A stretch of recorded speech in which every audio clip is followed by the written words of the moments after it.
I think Monica is one of the biggest pick-me's I've seen on Love is Blind.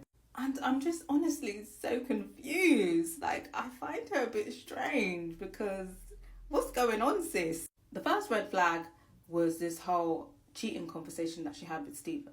When Stephen basically tried to score brownie points by being forthcoming about his history with cheating and saying that he's been going to therapy for his cheating behavior. You know, and saying how he's imperfect, but he's working on it, but he just wanted to be honest.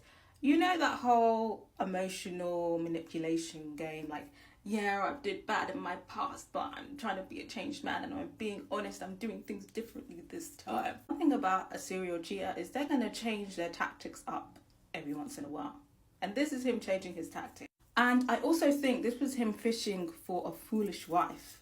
Like, who's going to take the bait for this foolishness?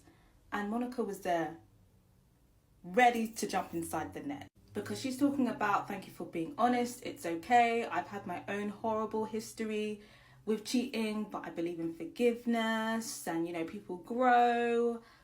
And it takes courage to admit things. And I was just so confused. Because to me, it sounded like she was giving Stephen a cheating pass. Because a serial cheater is going to hear that and think, okay, I got her, I got a dumb bitch, this is perfect. Because one thing about men is that they love an empathetic woman.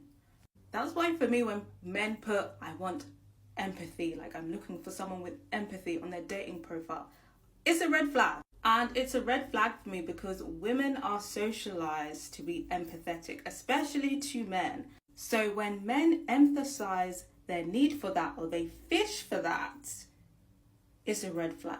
Like when men come right off the bat with a sob story, it's a red flag to me. And you can try it with me, but I'm not going to feel sorry for you. Do you know why? Because I don't know you.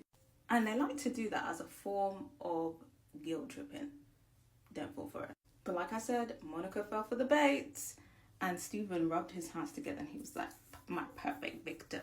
Then next comes the whole ethnicity / Mutt situation. Personally, I feel like when Monica was describing her ethnicity, she was advertising herself.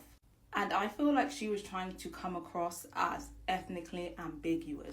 Like all of this, I didn't know what box to tick. I was confused. And when she was describing her ethnic composition, it's looking mostly black. And she looks like a black woman. She's phenotypically black. But it seems like she was trying her best to squeeze the ethnically ambiguousness out of her. Like when she specified that her Honduras mother is mixed race, but didn't clarify that her mother is Afro-Latina. And when she was talking about her African-American father and squeezed in that they have some Cherokee Native American ancestry in there. And we've heard that storyline before, the whole African-American with Cherokee ancestry. I've heard that story before. I've heard it from people who've taken the Ancestry.com test to find out that the Cherokee ain't there. So it's sounding like she's trying to, you know, make herself more appealing, more interesting ethnically to Stephen, who's clearly got jungle fever. And then after that, Stephen then proceeds to call her a mutt. And she proceeds to go along with it and responds, yeah, I am a fucking mutt. Huh? What's going on? What's going on, girl? What's going on at home? What's going on in your life? Because I will be damned. I will be damned. I would just feel so ashamed if a white man was with me and felt comfortable to start with that. And you know what? Some of them just really don't give a fuck because they have audacity. But her going along with it was just wild. Was just wild. Huh? Girl, your ancestors, they're not happy. Like dating a white man as a black woman and letting him get away with racist shit, that's definitely pick me behavior, but it just makes me extra sad. It makes me extra sad. Because when you don't check this behavior, they think they can go on and do it to the next black woman. So when you allow this type of behavior, you do a disservice to all of us. But honestly, I feel like Monica is the type of person who usually dates these type of white men. So maybe that's why we didn't see no reaction from her.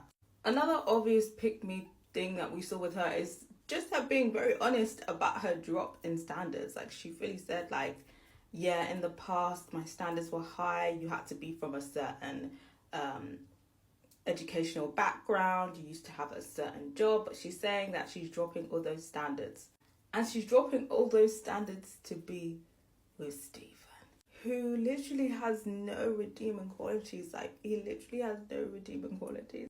Like, it's giving, you're going to be paying for the therapy, and you're going to be paying for the couple's therapy when you find out that he's cheating. For me personally, there's no charm with Stephen. She very much backpedaled on her own politics. She's very obviously a Democrat. Stephen claims to be a centrist, but really he's a Republican, but couldn't bring himself to vote for Trump this time around because it was just too embarrassing. But the first time was good enough. You know, the first time when he was being very xenophobic and very racist against Latino people, bearing in mind that she's Afro-Latina. Did she ask any questions about that to him? Of course she didn't. Another kind of, I'm not sure if it's a pick me thing, but one thing that I think is quite strange is she does this whispering thing where she just whispers. I'm not sure what she's trying to do, whether she's trying to keep it demure, whether she's trying to be alluring, whether it's because like it forces, you know, the person that she's talking to come a bit closer to really listen to what she's saying. But this whole whispering thing that she does, very weird. The only thing that we kind of sort of see her have a backbone with is kind of checking Stephen on the fact that he talks over her, which he's struggling to do, and he just keeps talking over her. So maybe that might be an issue of them down. But that seems to be the only issue she has with him. She thinks he's the perfect guy, and it's just very weird and strange to me. I feel like because she's in her late 30s, she just feels like she has to settle down. So she picked Stephen because he was the most interested in her. But all I'm going to say, guys, is that it is not that deep. It is not that deep. I can only hope that Stephen continues to reveal himself, and there will be a point where she has enough and sees him for the true clown that she is, because her saying he's the perfect man, I don't know what rose-tinted glasses she's looking through. But I gotta hear your thoughts on Monica. Is she just a lover girl? Is she just hopelessly in love with Stephen? Or is she just desperate to get married? Let me know what you guys think.